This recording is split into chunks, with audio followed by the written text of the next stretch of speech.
گفتوگۆ دەکەین لەبارەی پرسی هەڵبژاردنەکان لە هەرێمی کوردستان و دریشکردنەوەی ماوەی تەمەنی پەرلەمان بە شێوەیەکی گشتی و هەروەها ئەموار نەکردنەوەی یاسای هەڵبژاردن لە هەرێمی کوردستان تا ئەم کاتە گرفت و کێشەکانی بەردەم هەڵبژاردن لەگەڵ میوانەکەم سەربەست ئامەدی سەرۆکی پێشووتری کۆمیسیۆنی هەڵبژاردنەکان هاوکات سەرۆکی ڕێکخراوی ستێب بۆ دیموکراسی هەڵبژاردن کە بە شوێی ڕاستەوخۆ لەگەڵمان دەبێت کاک سەربەستم کاتەوە باش سپاس بۆ ئامادەبوونی جەنابتان. دەستپێک دەمەوێت سەرنج و تێبینی ئێوە بزانم لەسەر ئەنجام نەدانی هەڵبژاردن لە هەرێمی کوردستان. ئێوە پێتان وایە لە هەرێمی کوردستان بۆچی لە کاتی دیاریکراوی خۆیدا هەڵبژاردن نەکراوە؟ بەڵێ سپاس بۆ ئێوە و بۆ بینەری ئێوەی بەڕێز. بەڕاستی یەکێک لە سیمەکانی بەڕێوەبردننی حکومڕانی لە کوردستانەوەیە کە هەموو هەڵبژاردنەکانی هەرێم دواخراوە. ڕاستە ئەوەی 2005 کە لە ساڵی 96 کراوە سەبەبەکەوە بوو ئەوە بڵێن شەڕی ناوخۆیی بوو کە 13 ساڵی خایەن، بەڵام دوای ئەوە هەر دەورەیە کە درێژ کراوە بە هەنێک ئەسبابی جیاجیا. ئەمە بەڕاستی خاڵێکی لاوازە و یەکێک لە سیماکانی هەر دیموکراسیەت بێت و هەر سیستەمێکی هەڵبژاردن یان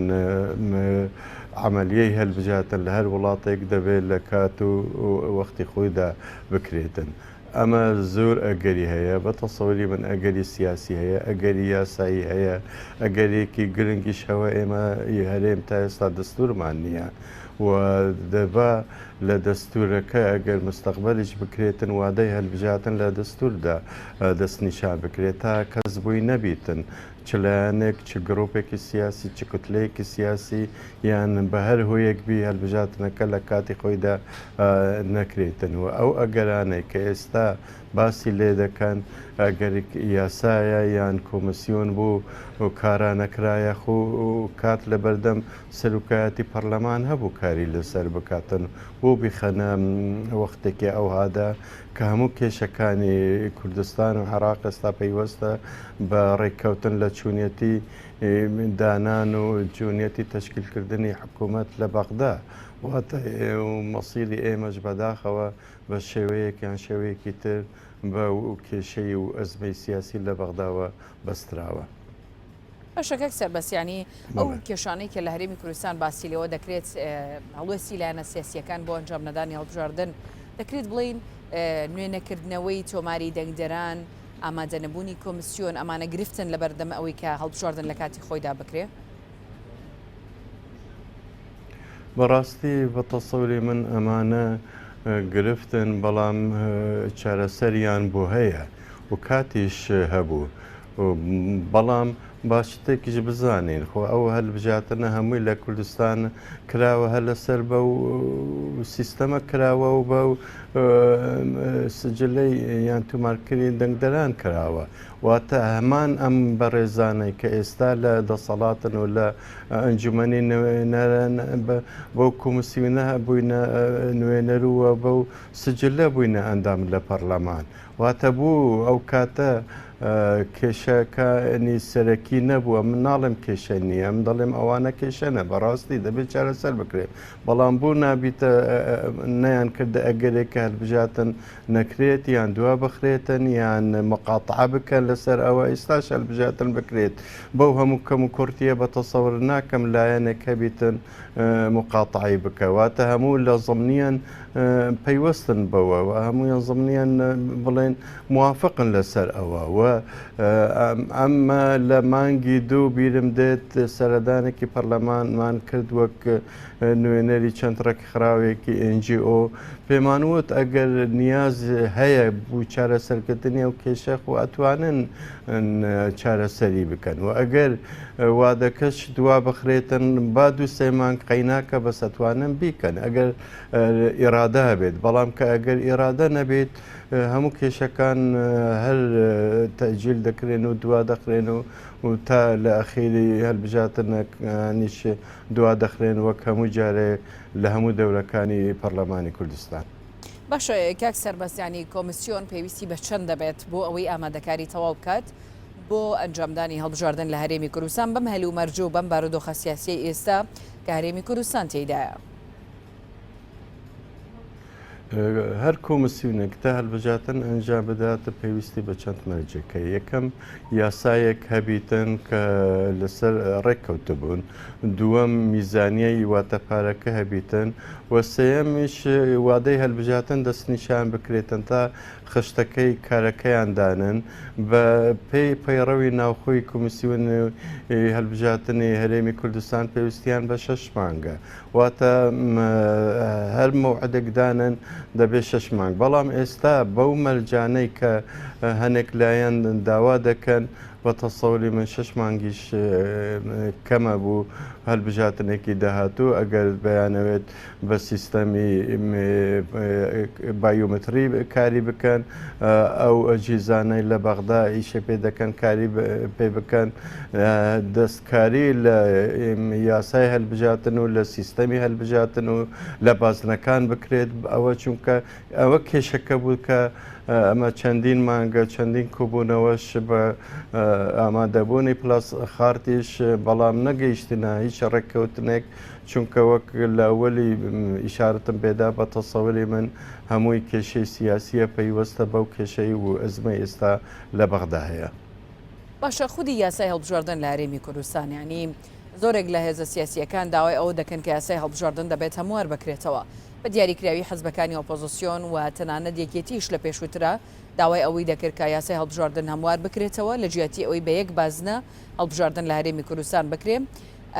بکرێتە شێوازی فرەبازنی هاوشێوەی ئەوەی کە لە بەغدا پەیڕەوکرا بۆ هەرێمی کوردستان ئەم یاسایە کێشەوگرفتی تێ دروست دەبێت ئەگەر بکرێ یاخود چ جۆرێک لە هەڵبژاردن بۆ هەرێمی کوردستان گونجاوە؟ هەر سیستەمی هەڵبژاتن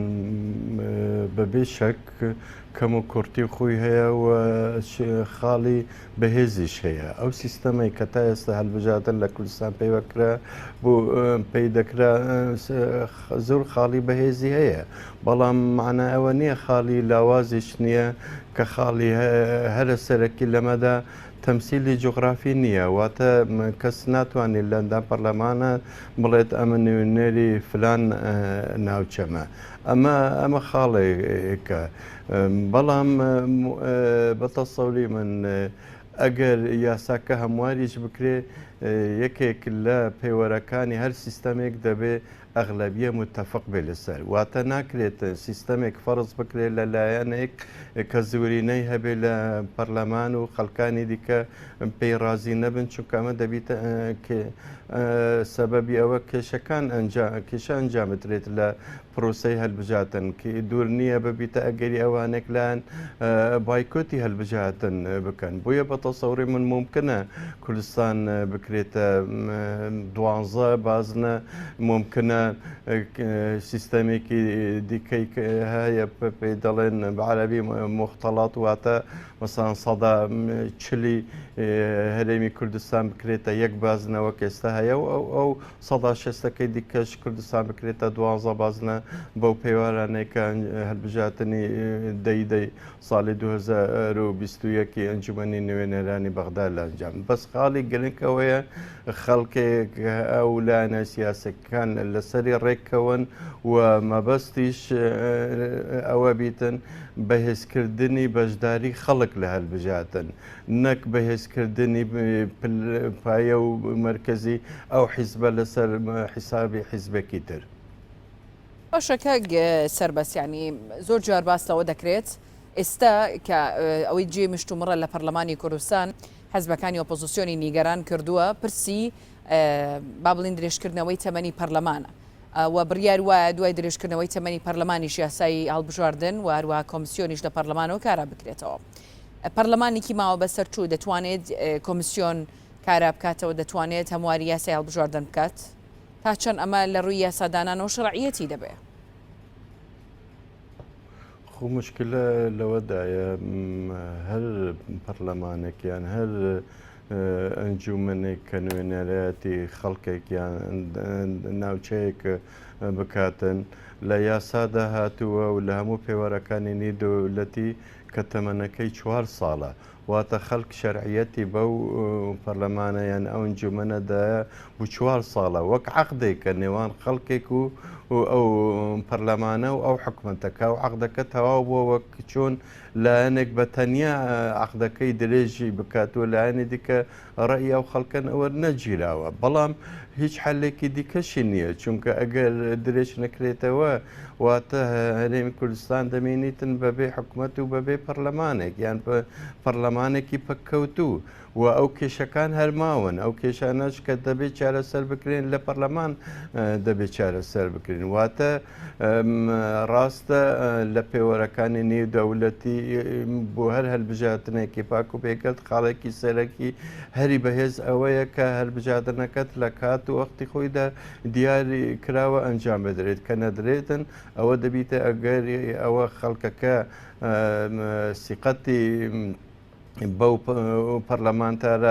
پەرلەمانە نەمێنیتن و دەبیتە لە ئەخیری شاگیری ئەوە ڕێژەی بەشداربوونی خەڵکیش لە هەلبژاتن ساڵ دوای ساڵ کەمتر دەبیت. نسپاسی ژەنابتانەکەم سەربەست ئامێدی سەرۆکی پێشووتری کۆمیسیۆنی هەڵبژاردنەکانی هەرێمی کوردستان هاوکات سەرۆکی ڕێکخراوی ستێپ بۆ دیموکراسی و هەڵبژاردن کە بە شوێکی ڕاستەوخۆ لەگەڵمان بوویت بە هەواڵەکان لەگەڵتان